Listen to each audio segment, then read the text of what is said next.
Hi, my name is Seth Duerr and I run the York Shakespeare Company. The icon will appear somewhere near here, anywhere, I don't know. Ding. I had a wonderful teacher named Joe Mydell who still works with the Royal Shakespeare Company all the time and a bunch of other stuff. And he said, you have to go to BADA, the British American Drama Academy. They have this summer intensive in Oxford. You don't like it, it's a month of your life getting a drink in Oxford. Enjoy yourself. So I got there.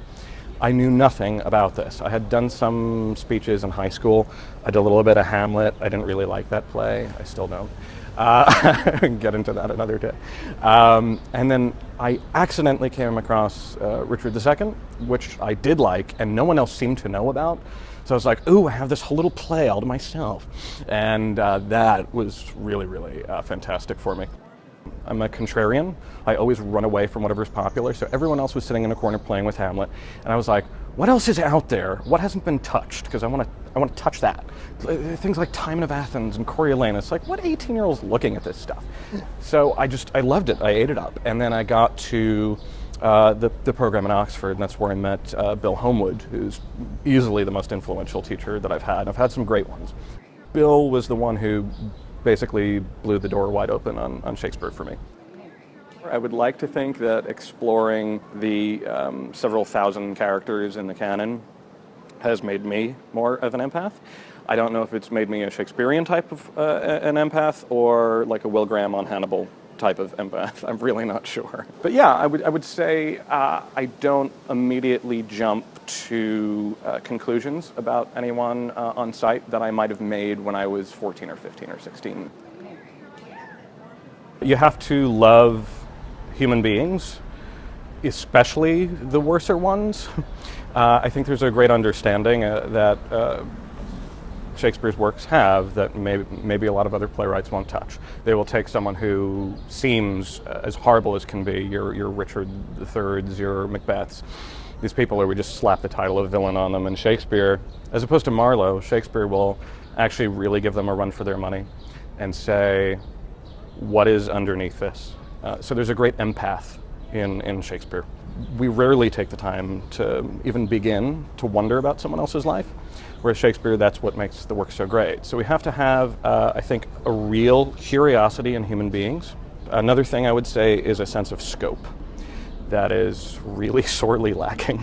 And I don't know if it's training in this country or what, but what is that actually like, if I'm Macbeth, to have slaughtered thousands of people before the play has even started?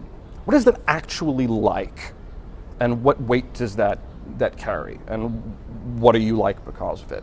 As opposed to the decision he has to make pretty early in the play, which is to commit his first murder. He's never murdered. He's killed a lot of people, but that's authorized. Duncan's the first murder. And well, his soliloquy is really, really cool because he's one of the few characters in Shakespeare that turns hideous. But his first soliloquy, the result is, you know what, I'm not going to do this. I can't do this. This is wrong. So it's about a good person being corrupted as opposed to playing the end of the play at the top. This probably kills me the most, this speech. The king has just realized he has lost his entire army to his cousin. They've fled to his cousin, and his cousin is now going to probably depose him and maybe murder him, and he has to deal with that. And I just love Richard II. He's like Hamlet, but really interesting. Of comfort, no man speak. Let's talk of graves, of worms and epitaphs. Make dust our paper, and with rainy eyes write sorrow on the bosom of the earth. Let's choose executors and talk of wills, and yet not so. For what can we bequeath, save our deposed bodies to the ground? Our lands, our lives, and all are Bolingbroke's, and nothing can we call our own but death, and that small model of the barren earth that serves as paste and cover to our bones. For God's sake, let's sit upon the ground and tell sad stories of the death of kings.